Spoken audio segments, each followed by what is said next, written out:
Hello and welcome to the London Bulls podcast with me, Tom, and the hero that is KD. How you doing, mate? You all right? Tom, I'm feeling brilliant today because one, we have an incredible guest on, and I'm feeling slightly starstruck to be in the Yeah, midst of an absolute legend. absolutely do. We've got a legend of broadcasting with us today. Absolutely. Frank Williams of Radio Hereford FC fame. Hi, Frank. How are you? I'm not too bad, lads. I'm a legend. I'm not sure about that, I think but that's well earned, actually. Frank, I want to, where do we begin? There's so much to talk about here, but why don't we just go back to the early days? What is your background? Where righty. did you grow up in Hereford? How did you become a Oh, Hereford I fan? was I was born in St. Wonards, which is the south of the county. Well, it's it's 10 miles from Hereford, 7 miles from Monmouth, 7 miles from Ross-on-Wye, and 8 miles to Abergavenny. So it's where that road crosses. So my early life was spent there. I went to Orchard Primary School, where I was one of seven pupils at the time. What? Amazing. Wouldn't be allowed now. And then Ross Grammar then, and yeah, uh, it was a rugby school, very much a rugby school, Ross Grammar, and uh, and hockey as well. I played hockey at quite a good level. But football didn't really grab me till the 1966 World Cup.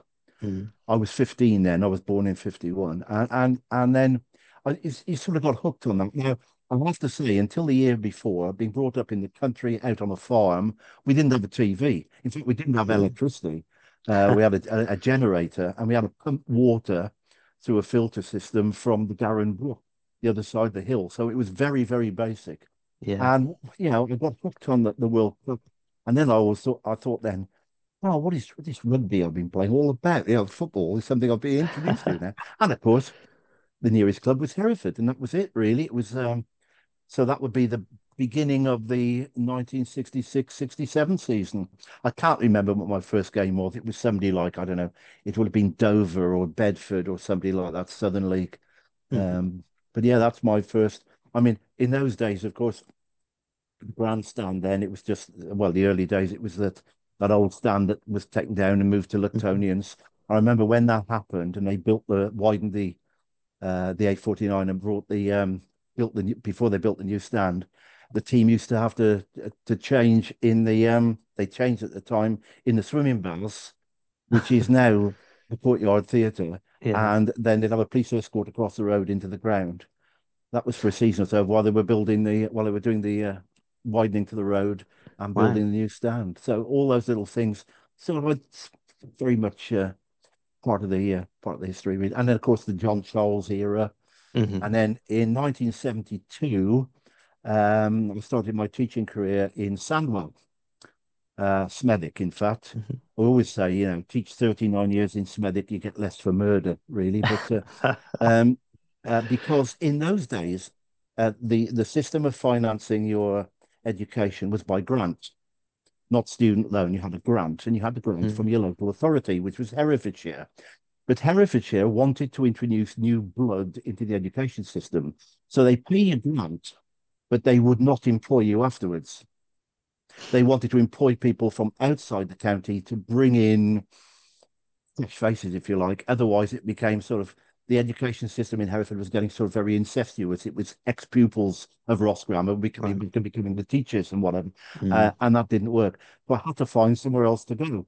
And as it turned out, I went to a school at the time, was called the Thomas Telford High School. It was right next to the Albion Ground, wasn't it? And I got the job 3 weeks before we had the replay against Northampton Town, the third replay, before we played Newcastle. This was excellent, wasn't it? I loved it. I just been interviewed for the job. And someone had a free car parking space, didn't I? So the Perfect. first thing I made sure is after I was given the job and I knew this match was, this match was, when I knew this match was coming up, I went back to the school and I met the caretaker and I said, you can't find me a parking space, can you? Because there's a big match coming on. So that was my first. So the first time I went to the Albion Ground was when I was almost celebrating being appointed to a teaching job, literally 100 yards from the ground. Mm. And the first match I saw there was the second replay. I saw all three matches: the Northampton match at Hereford, the replay at Northampton on the old three-sided cricket ground as it was then, and then the third replay at the Hawthorn. Frank, you said That's 3 replays. I mean, obviously we don't do that two many replays. replays now. Now it'd be Um, but how do you feel straight to about, penalties. the debate about replays being scrapped? I mean, are you against Well, I'm replays? totally against the fact they play one round in midweek now. I mean, that's totally wrong, isn't it, really? That's I mean, the wrong. magic of the FA Cup is all about the Hereford Northampton situation can't happen again. And we would not, I'm pretty certain we probably would not have played Newcastle if we had the system we had now. Because when you're going, extra time and then penalties and that sort of thing, we'd probably got knocked out two replays. You had one match at home, then you had replay away. Then there was no extra time penalties and whatever. You went to another replay. And I'd like to see that back, but I suppose time constraints now, and it's TV that's for me has mucked it up really. Drives which is everything why mad, I think, which is why I think sort of long term football wise, I've sort of. Do I watch match of the day? Yes, I'll be honest, I do, but I watch the 20 minutes of football and get rid of the hour and a half of punditry. So I record it and then skip through it. Like watch match of the day in less than 25 minutes normally. Yeah, and it's. To me, it's a game of chess on a big pitch now. It's not, it's not the blood and thunder playing for the badge football that I was brought up on, basically. John Charles, And you guys are still the same. You've caught that as well. I'm certain it's the badge is so important, isn't it? Yeah, especially and the for way the club players like us. play, which is one of the great things about this season. We've got a group of players who are playing for the badge. They're so obviously playing for the badge, and I saw that in the 60s, 70s, maybe. I lost a little bit of touch with the club, I must admit, because starting a new teaching job away from home, being 21 years of age, first time really away from home. I mean, I went to college in Worcester. All right, that's where I was teacher training. So I'd never gone more than, 25 miles from Hereford, probably in my life, apart from trips to see aunties in London or South Wales or wherever. But then being thrown into a strange situation of having to live in the middle of a conurbation. I just didn't get time to get back enough, really, over those. I did from time to time, go back big matches and that sort of thing. So the Hereford United part of things is pretty. Probably until we got back in to the Football League, the playoff final at Leicester. That was probably the time when I sort of grew into it again, especially as at that time my teaching career was sort of coming to an end and I had more time to do it. So so that's my background, really. And you mentioned you don't remember the exact game, but what do you think the hook was for you? Coming Sorry, I back didn't to hear. what I was the didn't hear that. hook? What was the hook for you coming back to Hereford games? Was it the fact that they played for the badge? Is that what you liked? Players in that era? It's what I like about it now. I must admit, what I like about it now, it's not so much about what I like about Hereford or non-league football in general. It's what I don't like about professional football at the higher level. You see, we were seeing probably 70s, 80s, and early 90s.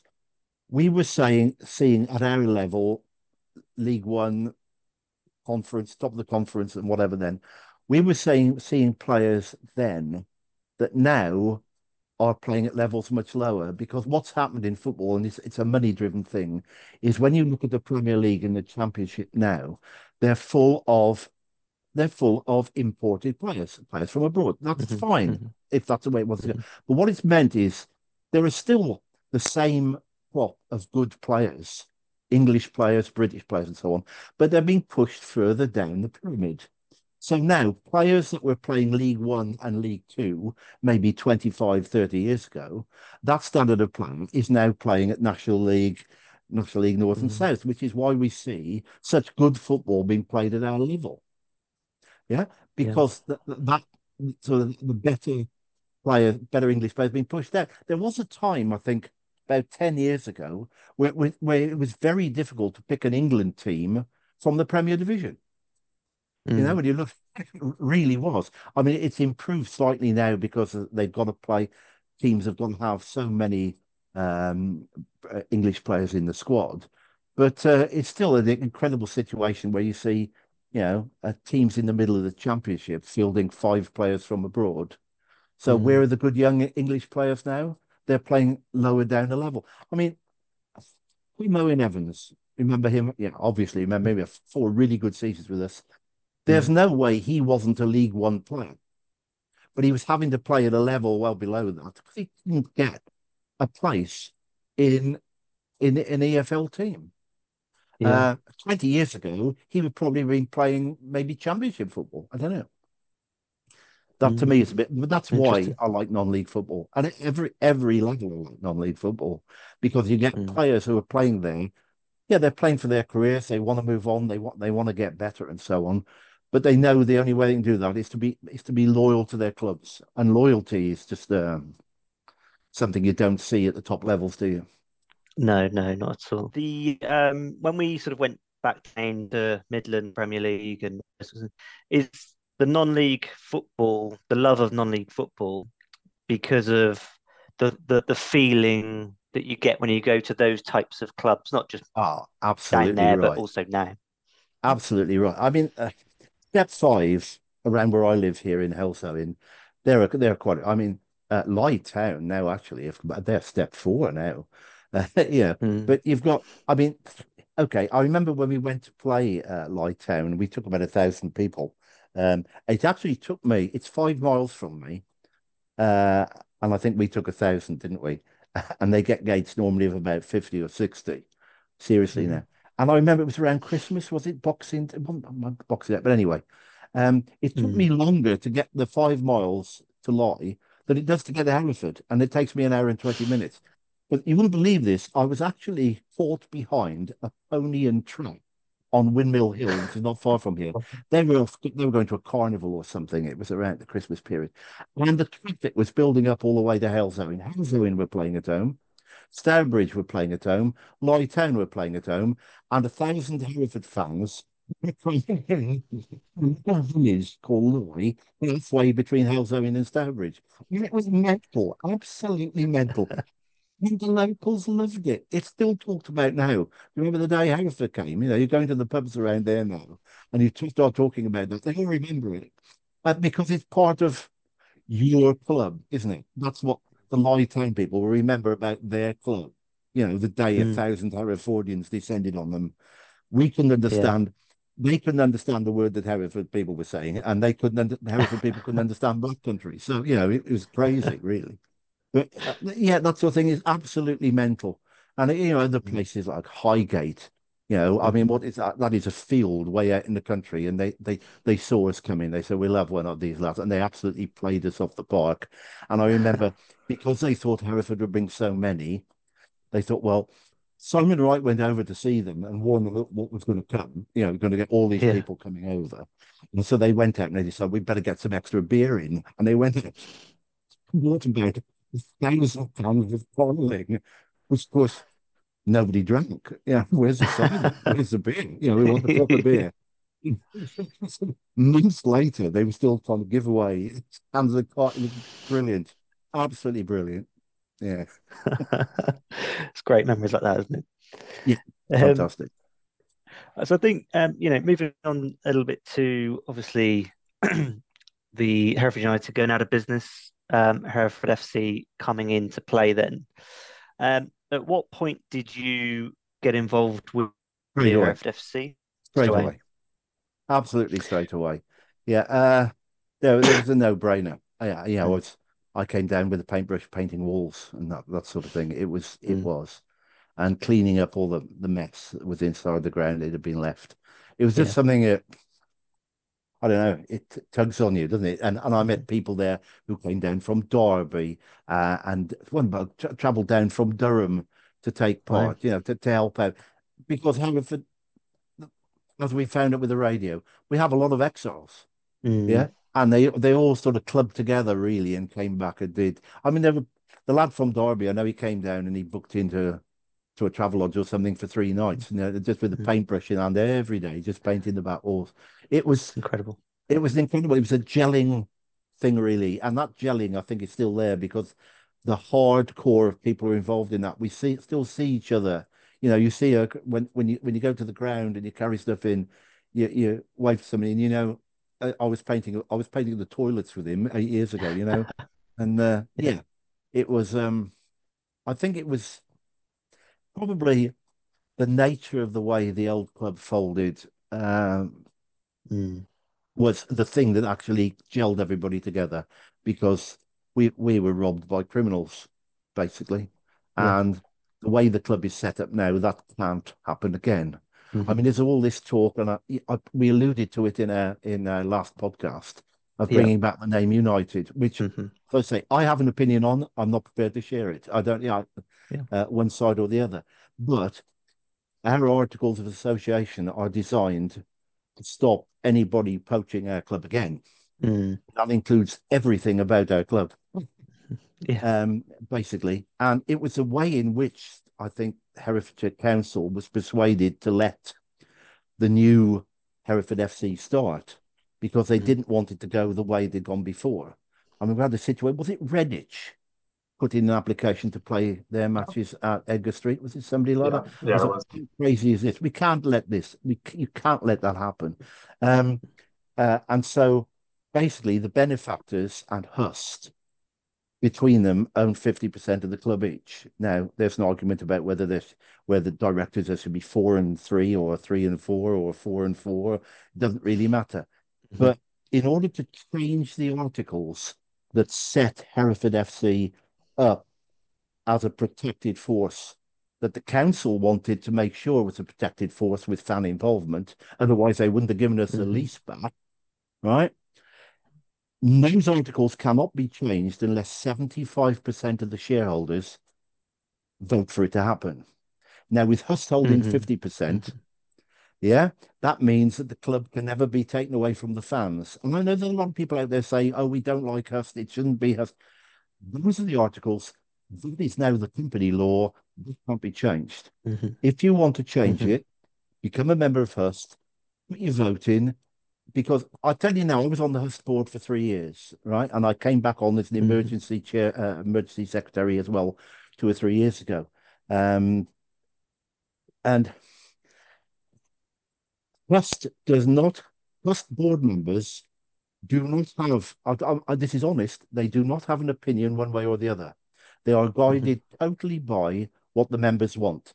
If the members want to vote for the change of name, Hust will put a vote out there, and and then they will represent the majority of that vote to the shareholders. But the nice thing Hmm. is that the club cannot be taken away from us by somebody coming in unless 75% of shareholders vote for it. Now, Hmm. the name change. If you want to change the name back, all you've got to do is have a vote within Hust. And if there's a majority, Hust will put their 50% vote in to represent their members. But you've got to Hmm. persuade 3 of the other 5 benefactors to vote with that to get Yeah. 75%. Yeah. And remember that the Hmm. benefactors set the club up under Hereford FC. Hmm. And if you can persuade 3 of the 5 of those to change their mind, great, you can have Hereford United back. It's Hmm. not everybody Hmm. blames Hust. It's not Hust. Everybody blames the benefactors. It's not the benefactors. It's the company law that protects our club from the criminals ever doing the same damage to us again, which is the most important thing. Of course it More is. Yeah, important than the absolutely. name, more important than the colours, more important than anything else is that nobody can take the club away from us again. Yeah, that Yeah, we have a club to support. Yeah. hopefully no more Tommy Gombar and the football man situations. Yeah. Frank, I wanted to touch on, you explained coming back to the club and finding it in the right state. And then, you said you were involved with Radio Hereford FC right from the beginning. How did that actually come about? So how did you get Right, into the okay. radio scene? Well, Keith Hall started the radio station, and in fact, he is coming back to run it next season. Well, in fact, he has now. He's already altered some of my playlists. I'll have to have a go at him about that. And he's Some people may taken be down happy some about of that. my, Some. He's Not so, taken but down some of my funnier jingles. But anyway, um, uh, BBC said and Keith was working for the BBC, as you know, as a commentator, and he had covered Hereford matches before regularly. They said because at that time Worcester City were in the conference, if you remember, it was a conference then, and Kidderminster Harriers were in the National League as well. They wouldn't cover Hereford every match. They wouldn't cover step 5. I mean, above step 5, you've got the Redditch and Bromsgrove and whatever, who they said they would cover those. And in those days, we used to nickname it BBC Harriers and Warriors because they covered the rugby and Kidderminster Harriers, and that was it really. So Keith decided that because we had so many exiles and we were selling so many season tickets early on, that the club had to have some form of communication to exiled fans. And the best way of doing that was to set up an internet-based radio station. So Keith started it off. And the technical equipment he got then was fit for purpose at the time, but it was sellotape and WD-40, held together and kept moving, but the bits and pieces. I ran a recording studio in Dudley, and I've had that for, 15 years since I retired. I bought it. So I had a lot more technical audio knowledge than Keith, and he asked me if I'd help out in the technical side, which I did. So for most of the first season, I just looked after the tech, just made sure everybody was working, everything was working, everybody was connected, and we got online. Then that was like that for the first 2 seasons, and it worked well. And I gradually did more and more and some audio as well. If Keith was on his own, then I'd help out with a bit of that commentary and summarizing as well. And then he gave me a ring at the end of the second season when Worcester City had basically gone out of business. And all of a sudden, BBC thought, oh, we need to go. And Hereford had been so successful for 2 years. Yeah. 2 successive promotions, over 100 points, over 100 goals, that sort of thing. They suddenly decided they wanted to cover every match, which is fine. No problem with that. There's space for any broadcasters. So they contacted Keith. Now, at that time, Keith felt that it wasn't a financial thing, but he felt we were probably in a position to be able to have 2 choices. He could go back and he could earn a bit of cash as well by going back for Hereford and Worcester, because he'd basically given up 2 years. He'd retired from his job, I think it was the bookies in Hereford. He got a small pension from that. But, things that he said, he rang me up and he said the situation, they'd asked him to come back. They were going to cover every match. How did I feel about it? And I went, not very good. I said, yeah, but we'll give it a go. And I thought to myself, yeah, I'll give it a go, and I've got, Jamie Griffiths was still doing commentary with us then, Greg Davis and Mark Ammons, I thought, yeah, I'll give it a go, but I thought I can't compete with Keith Hall. I mean, I'd listened to Keith for 2 years. He's so professional. I have to say it, he's so BBC, right? And I knew he's absolutely brilliant, but I can't compete with that. So I had to be different in a way. I thought, I'm going to make this more banter, more friendly. I'm your mate sitting by you on the settee listening to the match. I'm not, I've got to be that sort of way, which is sort of where the difference comes, really, I think, with the way that we've done it since then. And the podcasts as well took off. We still don't know how many listeners we get to the podcast, but I will let you into a secret about the podcast, lads. You've got all this technology. You see this? This is my little recorder. That has recorded all 222 podcasts with me holding it like this, speaking to Simon Wright in the back. Right? That's some technology. Yeah. And it really started. So me coming into it was really to help Keith out. And he's been thinking, I think, for the last season or so, all the travelling he's doing up and down the BBC and so on, that I got in first, I think. I've been planning a retirement from this probably for about 18 months, and I let him know well before Christmas, and I let the club know at Christmas. So there's plenty of time for a smooth action. But how I got into it again, it's accident, really. I happened to be there on the other Yeah. end of it. I shouldn't have given Keith all my telephone number. That's really how it boils down to it. Yeah. Frank, what was it like going into your first game as the lead commentator? I mean, what Oh was it actually gosh. like in reality? Oh Was it gosh. harder than you thought? I mean, I how can't did it? remember what it was now. I think we talked Simon Wright and I talked about this. It was somebody away, it was Slimbridge or somebody like that. As lead commentator, no, I didn't have a clue, not a clue. I'd listened to Keith obviously for a couple of, and basically he taught me. Um, he said, you must let people know where the ball is on the pitch in relation to the rectangle of the pitch, where the ball, which team has got it in that part of the pitch, and which way they're playing. So I think you recognize three things. So, the ball's with Skinner, and on the right hand side, he passes infield. So you know exactly where people are on the pitch. And that's what I stuck to, really. And I don't know, some people don't like the way I do it, and some people seem to like the way I do it. But I mean, every commentator is Marmite. There are people who don't like Keith Hall's commentary. I think he's brilliant. Um, Yeah. but other people don't. They think he's too BBC-ish. But you know, uh, he's uh, he's very, very good and very, very professional. Talked about your first Coventry game being in the Southern League Yep. somewhere, whether it was Can't Slimbridge remember. or that sort of Yeah. team. But what was it like going to those sorts of clubs with? I mean, I don't know how much kit you had, but how Well, accommodating it was, I suppose. in those days, we had to take quite a bit of kit Mm, because you couldn't guarantee there was going to be a power supply. So what we had, right. you couldn't guarantee that your laptop battery was going to be last that long. So we used to take a 240-volt power supply battery. Well, if you've ever seen one or tried to carry one, and remember, the year before I'd had a stroke, so the right hand side was pretty, Mm. shot really. And carrying that sort of heavy stuff around, yeah, it was pretty tricky. It was one match we went to.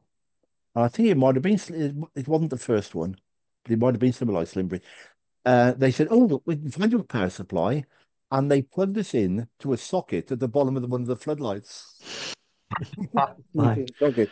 And we switched that stuff on. I could swear the lights dimmed when our computer went on. I'm not absolutely certain about it. But yeah, it was things like that. We carried big extension leads and we've taken I know this is going on a couple of years, a few years, but when we first went to Darlington, they didn't have power in the stand, and we hadn't brought the battery. This is only what 3, 4 years ago, and so we ran the cable all along halfway along the ground from the burger van that had a power socket in, and he was running off sort of four extension leads piped together. So we clipped into that. So it was a bit hairy at times, but we did. We took a computer, a mixing desk, headsets, big battery. Now I do it all from a tablet. I do it all from a tablet, little mixer in a little flight case that you sort of normally carry cameras around in. It's all in one little box. Don't need power. Runs off 5G, so I don't need Wi-Fi. We can sit anywhere in the ground and do the commentary. We don't have to sit in a stuffy box with lots of sweaty BBC people next to you. We can just do it from anywhere. It's much, much, much easier now. Frank, That I was sounds going Um, to ask amazing. you about, I mean, I saw this really cool video by Peter Drury about the preparation that goes into like commentary before a game, researching the opposition. What does it look like for you? How do you actually prepare for a game? make sure you've got somebody with you who's done all the research. I'll try and always take Simon Wright for away games Yeah. now, or Ian Sanford, or Mark Ammons, or George. George, our commentator at Mm. home. George is brilliant. He really is. He's only young. I'll say he's only a kid. Simon Wright keeps saying like doing commentary with my grandchildren, but he is brilliant. His research is excellent, and considering he's never done it before this season, I think he's just fantastic. So Yeah. yes, in the early days, I do a lot of research. Um, and Simon Wright, it helped doing the podcasts, because all the podcasts we were talking about, you didn't realize when you're listening to that podcast, Simon Wright is spouting out about the teams. But at the end of it, I always nick his script He used to send me a copy for me to download, for me to print off, but he doesn't now. I just nick them at the end of the. I usually send him to get the last drink of the evening, and while he's there, I put his notes in my back pocket. But Well, it yeah, saves yeah, paper, doesn't it? research is important, but a good co-commentator, summariser, it does really takes that. Yeah, and once you've covered, I don't know, once you've been to Farsley Celtic 3 times, you know what it's all about. Yeah, Yeah. yeah, Yeah, to yeah. think about it like that, actually. So, I mean, obviously, you've commentated on a lot of Hereford games now. I mean, do any stand out to you? Are there any sort of highlights? I mean, I, Weymouth has come up a few a few times when we were speaking to Simon to try and get a bit of dirt on you. all right. Well, I'll tell you what, there are two things about the Weymouth game. Well, there's a number of things really. The wife came down for the day after and we stayed in the caravan for a couple of days, and then we took in a match on the way back as well. I can't remember, we were playing the following week. But anyway, um, so it was a weekend away, but we went down on the Friday and we decided it's all in our archive, by the way. I did point you in the direction. If you go Yeah, into that season, you've got the podcast and then you've got this thing we called Radio Bombing. We couldn't find a pub to do a live Friday night show from. And we'd done a couple of those previously. I think Bridgewater, we'd done one where we found a pub and we invited people in, and all the Hereford fans came. But we couldn't find a pub we could do it at. So we decided we would have a crew of 5 or 6 of us who take the laptop and headsets and a mixer, and we just go around to every pub we could find. And when we found a Hereford person, we plonk in a corner and interview them. I think we had Mike Langford on the first episode of that. But the yeah. interesting thing is I've put in 2 blocks of recordings that we did. But the really funny thing is it's what I had to edit out. It's not there. And I have got those, but they're not broadcastable. They actually went out live, but I've never put them in the archive because we would if Mary Whitehouse was still alive, she'd have us for definite. What happened was we went into one pub and we were looking for a Weymouth supporter. There were no Hereford fans in there. Maybe so we were asking around, and this bloke at the bar said, "Oh, I know a Weymouth supporter just round the corner. You go and interview him." Well, anyway, I went and had a chat with him, and he was completely out of his tree. He was gone. He wasn't a Weymouth supporter at all. He was a Plymouth Argyle supporter who had come to Weymouth for the weekend because Plymouth didn't have a match, right? He was on his own. He was on a bit. His wife left him, and he was all on his own now. And he had to go to a football match, so he came to Weymouth because he heard about, he used to come and watch Plymouth play Hereford United in the old days. So he thought he'd come to Weymouth to watch this. Anyway, in this pub, and he was absolutely plastered. And I thought, oh, he's a good bloke to interview. So we got Simon Wright to interview him and sit in the corner and laughed our socks off while Simon was. And of course, I was listening and monitoring to this. And I turned to Joni Roberts. I said, "This is going out live, didn't Not that you could do about it now. it was unbroadcastable from this bloke. Fortunately, he was saying then that every word in between the ones that were broadcastable were unintelligible. You couldn't understand a word of it. And so we had an absolute hoot. But I could never put that in the archive. And the other interesting thing is at the end of the evening, we were outside a pub under cover sort of thing, and we were having a final drink.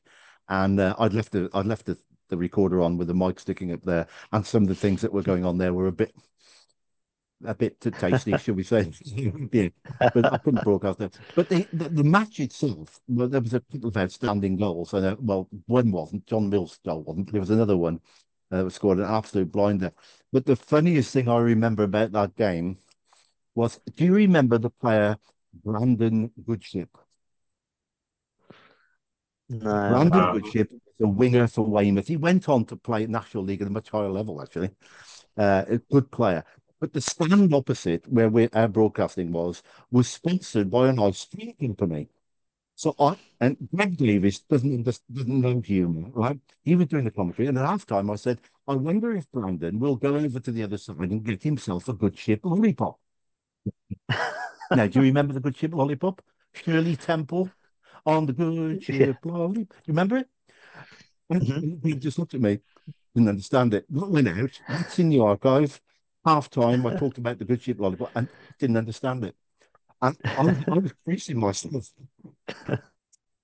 And that was the same season, of course. The other one that stands out for me was him confusing a cat with a peacock at Taunton. Do you remember that one? When we just won the league and the Taunton players lined up to give a round of applause to the team when they came on with their mascot, who is Wordsworth the cat. Why? Well, we know it's Wordsworth because the Taunton ground is in Wordsworth Road, Wordsworth Avenue. But they have their mascot is a cat. But they're called the Peacocks. Logical, isn't it, really? No wonder the club is now in trouble. And Greg Davis just said, this is in your archive as well, by the way. You must find it because it's called Wordsworth Gate. You'll find it in our archive, everybody out there. When he said, what is that mascot then? Is that a peacock? And, with a long tail and a furry hair and whiskers, and everybody just thought, Keith Hawke could not absolutely stop himself. And Jamie Griffiths was rolling around on the floor. Ruth Walton couldn't believe what she was hearing. I didn't have a microphone. I just thought it was one of those moments where we were live on air and then you could speak. But Greg Davis didn't understand what he said. Yeah. It's been a cat and a peacock. And that was a very, very funny moment. And Keith Hawke kept referring to it throughout the whole game, kept coming back to it. Frank, I wanted to touch on a couple of questions. So you've obviously been involved with Radio Hereford FC over a long period of time, and one of a specific period of time was the COVID period with a lot of restrictions and games played behind closed doors. I mean, what was it like being in empty stadia? And also, I want to touch on, I was very reliant on your commentary. And what's it also been like alongside that, seeing the audience grow for Radio Hereford FC globally? Well, it was. I mean, the audience figures always absolutely amaze me. I mean, I report the audience figures to the club every month anyway, and it's just outstanding. Really, it's a credit to the supporters. Actually, it's not just a credit to the club and the radio station. It's just they are absolutely brilliant. COVID was difficult. I had Matt Ponter with me for a lot of the time. We weren't most of the time. We weren't actually in the stadium. Hereford matches, home matches, were covered by Ben Chilman. He did the live commentary out on the TV feed, but a lot of people didn't want to get the TV feed and whatever. So we did it from home, from the TV screen, and we gave our commentary then. There was one match, Stamford away in the FA Trophy, and we couldn't send a commentator. That was almost complete lockdown. It was that part of the trophy when everything else had finished apart from the trophy. And but they were going to do a live picture feed. But Stamford being a small club, there's no commentary on it. It was just going to be a picture feed. But at that time, we were in complete lockdown, and Matt Ponter, who lives a mile from me, and I could not be together.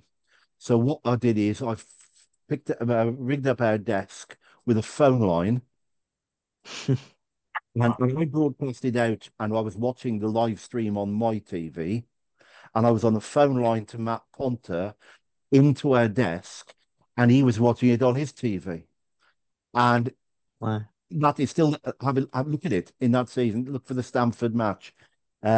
Because actually there's some video of it as well. In the video part of the archive, you'll find that part as well. Because if you remember, we had 2 players sent off. And we were down to 9 men. And after the second sending off, it was we had a goal kick. And it was kicked downfield. And Tom Owen Evans ran onto it, into the area, and blasted into the back of the net for Hereford's second goal. And we were just gone down to 9 men. Unfortunately, Matt Ponter's picture froze just as a kick was taken. So I got this. You taking the goal, the match couldn't see. When he was in my ear and he was going out as well, what's happening with him? I said, he's scored it. And all of that on commentary. That was really, really tricky. Because Sod's law says if something's going to go wrong with a picture like that, it's going to go wrong on a goal scored, isn't it, really? But we did get a commentary out there for that match, and it was very, very strange. Very, very strange. Other ones um, at Telford, I think it was. No, it wasn't. It was another cup match. I can't remember where it was, but Ben Chilman went to the match with an iRig, which is a way of, do you know what an iRig is? It's a small little broadcasting thing. You just plug it into a phone and plug a microphone into it to speak. He did the commentary to a telephone line to me, and Matt Ponter and I were sitting there doing the summarising because we could see the picture and we could hear his commentary, and we were broadcasting it out separately while we were getting absolutely sloshed on bottles of Buddy Back, but we brought in. So they were very strange things, but we haven't missed a match. Every match that the first team have played, we have done a commentary on. So somehow That's we've a good always managed to achievement. get one out there. Yeah, Yeah. it was. Yeah. The other thing I think it was the Woking semi-final. We were actually allowed into the ground to do it. So I think it was Matt Ponter and Ben Chilman did Matt Ponter did the live commentary and Ben Chilman was doing the interviews behind the goal, while me and Greg Davis were doing the radio commentary from in front of their position at the top. So everything was going up at the same time, and there were hardly anybody in the ground. Very weird. Very weird. Can imagine. Obviously, you commentated twice at Wembley as well. No, I didn't. What was that I like? was first one I was just doing the technical side in the first season. Sorry. The second one, we had to go out and buy a lot of tables for the second one because we still had to be social distance. Now, if you know the media area in Wembley, well, you've got to be social distance. That means you're going to be about 5 tables away. So I was in the middle. Matt Ponter was 20 yards to my right. Ben Chilman was 20 yards to myself. And the day before, we'd had to get together a load of cables to extend their headsets because I was in the middle doing the controls. And I had a headset on. Matt Ponter did the first 22 and a half minutes. Ben Chilman did the second 22 and a half minutes. We could see each other and we could hear each other, but we were socially distanced at the same time. Crazy. When you look back at it, it's absolutely stupid because we all traveled down in the same car, but we couldn't sit in the stadium. It was the eerie feeling that was. Yeah. Look, I've done this for 8 years and I've been to Wembley twice. I mean, it's pretty good, really, isn't it? I couldn't really ask for more. It is. Well, I couldn't ask for more. A couple of wins might have been nice, but well, yeah, win at Wembley, yeah, that would have been good. Yeah, it would have been. Yeah, never mind. If we're going in 5-year cycles, of course, the year after next we could be back. Yeah, we'll be back. Let's be positive. Absolutely. Yeah, Frank, I'm feeling quite inspired by the work you and Matt did. The COVID, like, hats off to you. I mean, that's incredible. I didn't actually realize all that work that went in. And yeah, thank you very much for me as well. I mean, I relied a lot on that commentary, and I wanted to just go into the current season and just get your thoughts on the season. I mean, how are you feeling going into this year? I mean, did you expect us to be where we are at the moment? We're still technically able to get into the playoffs, and realistically, we're probably not going to. But how are you feeling? Realistically, yeah. It has been totally different. I think the squad of players, don't get me wrong here, I think the squad of players we've got this season technically are probably not as well, they're not as technically good as the squad of players that we've had over the last 2 or 3 years. But the difference is in thought processes, I think, really, and the commitment. Sometimes technicals, they have got a lot of technical ability. As I said about players being pushed further down the pyramid, they got a lot of technical ability.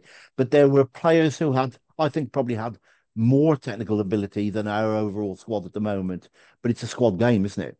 And that's, to me, is what's made the difference. They have really gelled, not just as a squad, but as part of the overall club.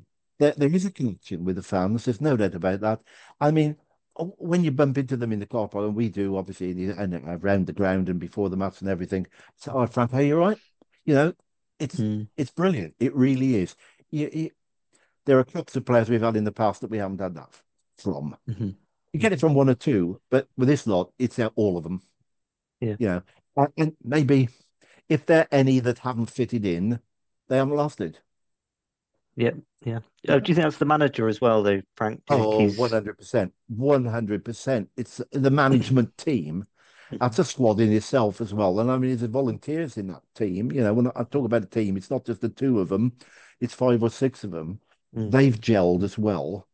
Um, it must be a difficult job, you know, 2 nights a week. And if you've got a Tuesday match, it's only one night a week. I mm, mean, that one where we had 3 matches in 6 days a couple of weeks ago. During that mm, time, of course, even though the Thursday night was free, they played on the Wednesday. They're going to play on the Saturday. They played on the mm, Monday. You can't always get the team together. You know what they got? 4 hours a week. mm, You know, it's difficult. It's thought provoking, isn't it? Really. You know, a lot of clubs are doing this. Well, we tried it last year and the year before. This model of morning training, and some players mm, left because we went back to evening training.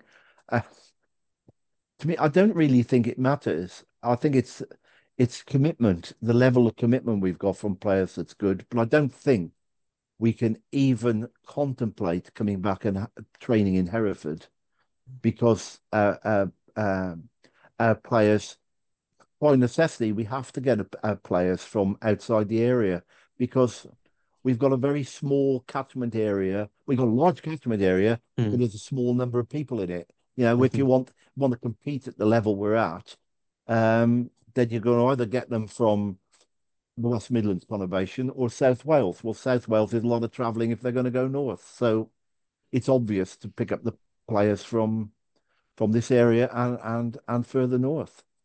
When I yeah, say this area, the area where I live.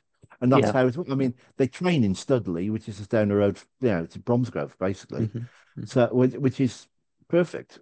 mm, Uh, but yeah, it's down, I think, it, I think Paul Paddy said this very early on. He knew the type of player he wanted. And I yeah, think that's the crux. mhm, The ability isn't secondary, obviously. They've got to have a certain amount of ability. But when you think they've been plucked, a lot of them being plucked from the level below, you know.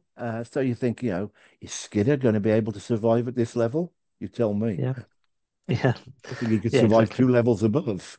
Yeah. Hmm. Hmm. Lasana Mendes. Yeah. Ollie Southern, you Hmm. know, playing in Welsh Premier. Are they going to survive at this level?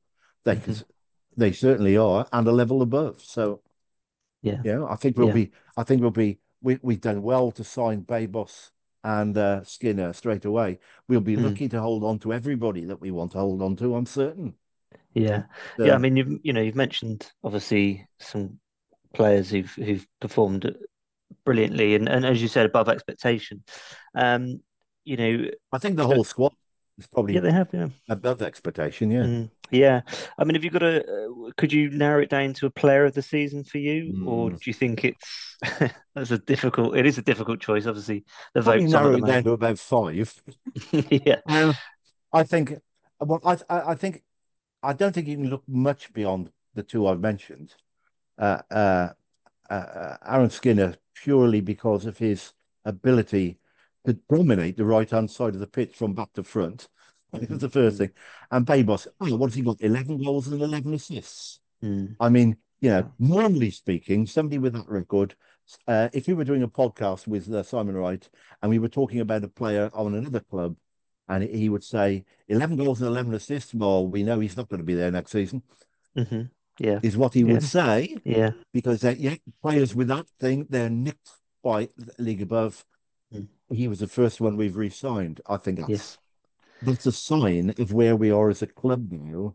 The Yeah. players actually want to play for this club. And I think Hmm. that's what we're talking about the shirt, you know. They Yeah. really For do sure. want to play for this club. Hmm. And it's to do with the fans, it's to do with the management, it's to do with the back. I think it's the whole atmosphere around the club is different. Yeah. Yeah. I totally agree. And Yeah.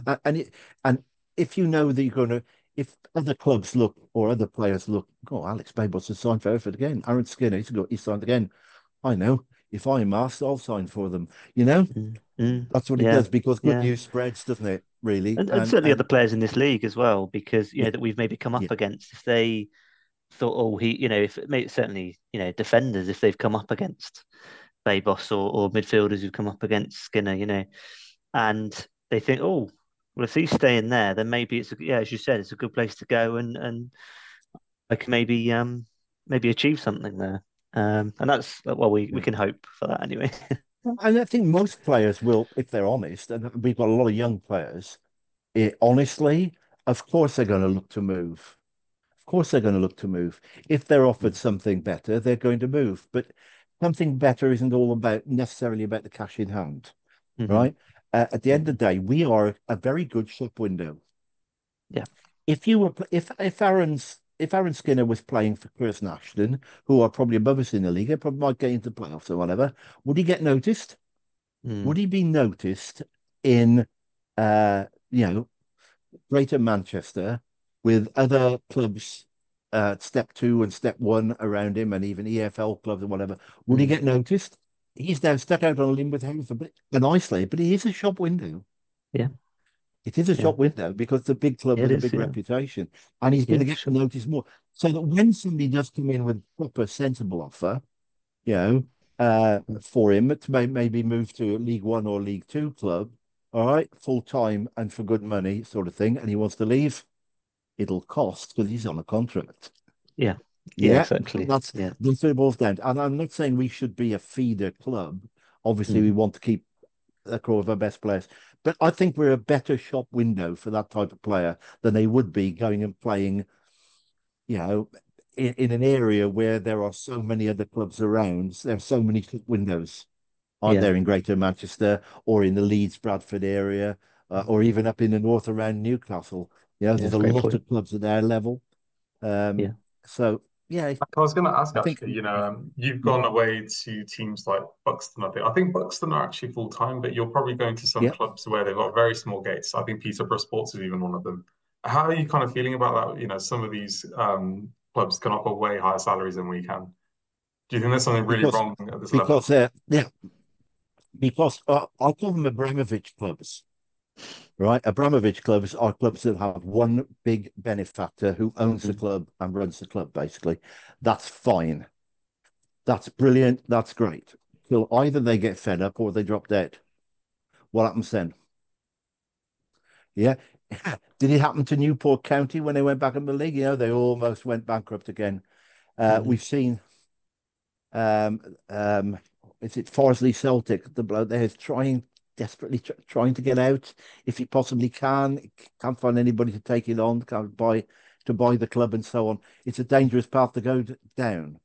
Yes, I am jealous of the amount of money that they're able to put in around that, but have they got the total security that we have with our setup now?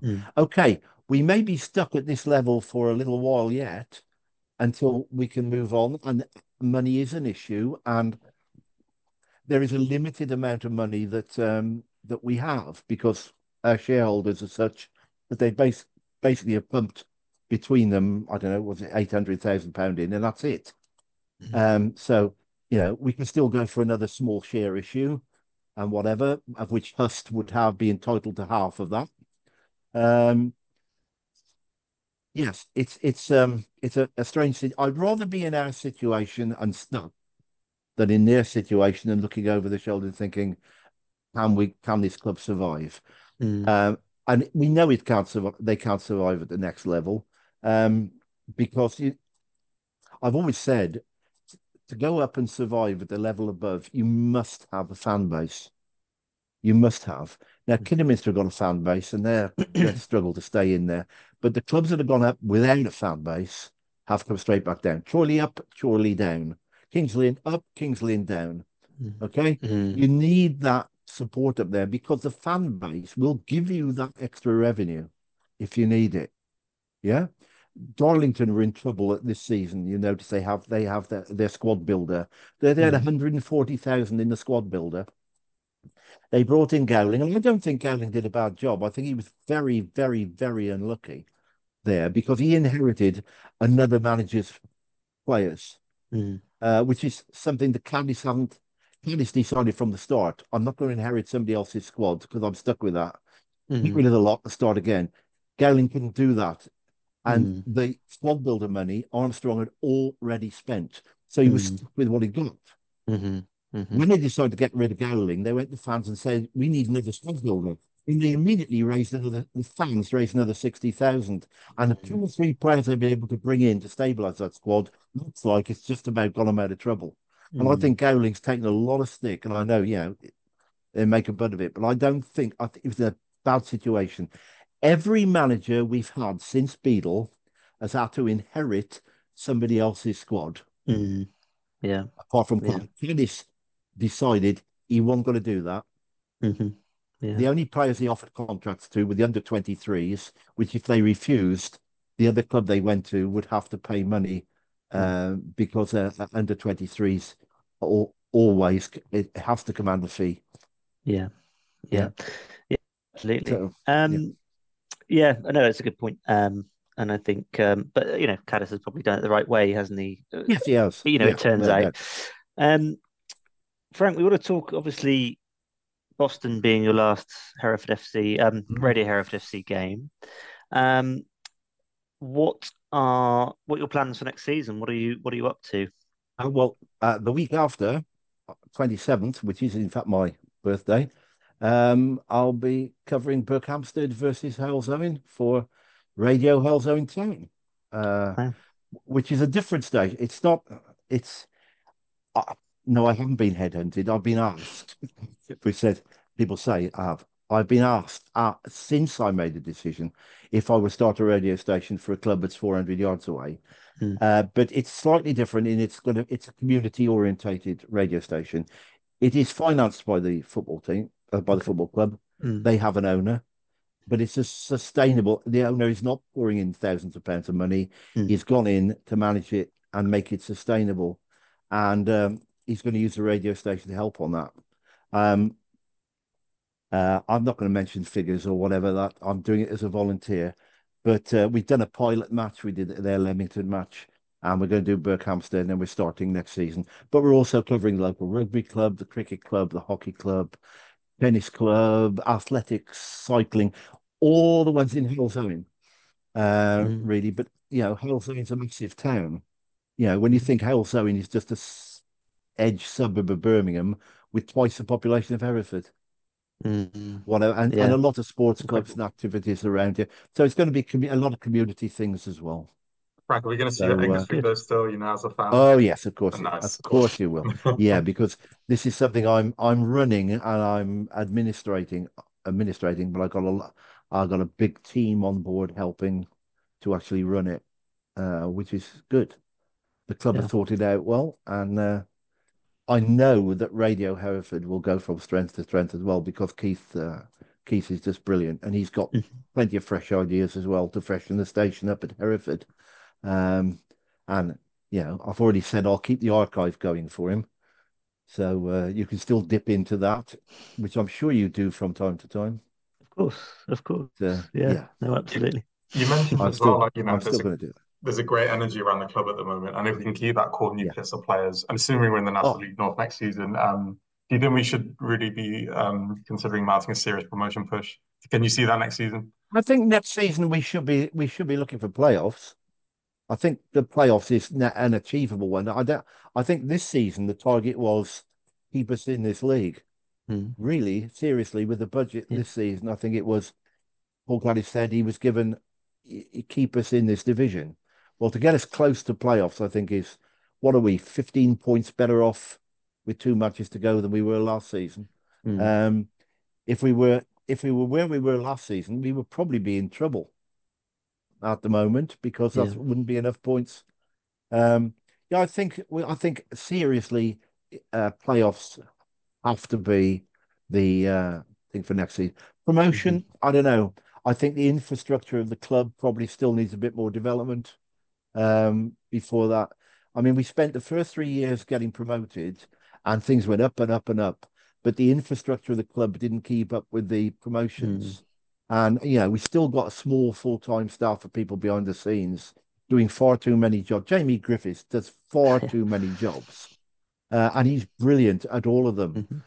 and he's now got Toby helping on the media, their paid staff on the media side, which is absolutely fantastic. But I think we need to be in a position where wise we can add to that, so that when the promotion does come, we're ready for the next level. I don't think we are at the moment, Yeah, but we I will probably be. agree. Yeah, the playing squad obviously will get us there eventually, provided they get the budget. But we've got to build up that infrastructure behind it to make it sustainable at the next level. Yeah, there you go. Well, look, Frank, thank you so much for chatting to us tonight. We've had And a great time. I've really boring enjoyed all you London Bulls, which it. I've been doing for 8 Far years. from it. Far from it. No, you've been fantastic, and I think from our point of view and from all London Bulls, we want to thank you for the past 8 years of your work, and your you know uh tireless sort of effort around the club, and before that, as a fan and doing the bits you're doing. So and we wish you every bit of luck with Hales Owen for next season. Thank Um, you. and of course, we can't wait to see you at the street again, in the Oh, coming don't years. worry, don't worry. Yeah. There will be people who say, "Oh, not him. What's he doing here?" Not us, I can assure you. I Um, know, but Keith did say, will you be able to come down at all at pre-season?" I said, "I don't know, Keith." He's, I've handed over all the kit see how to it him, or at goes. least much of the kit. The club don't own much broadcasting kit Mm, now. It's stuff that we bought over the years to replace the original stuff that's now out of sync. But Keith has got the stuff to keep going. You won't notice any difference. yeah, Frank, no, that's it, also, absolutely. just to echo what Tom said, thank you again. I'll be getting you a beer tomorrow when I'm in Warrington away, if you're there. So Oh, I'll hopefully right. catch Oh, you yes, then as a certainly thank will There you be. go. Thanks very much, guys. But Yeah. thank you Look, so thank much, you, everyone. and we will be doing another podcast obviously next week. That'll be out next week for you. So to have a look at that last game against Boston, but it's going to be a fun game, and yeah, not long to go now to the end of the season. Thanks, everyone. Thank you.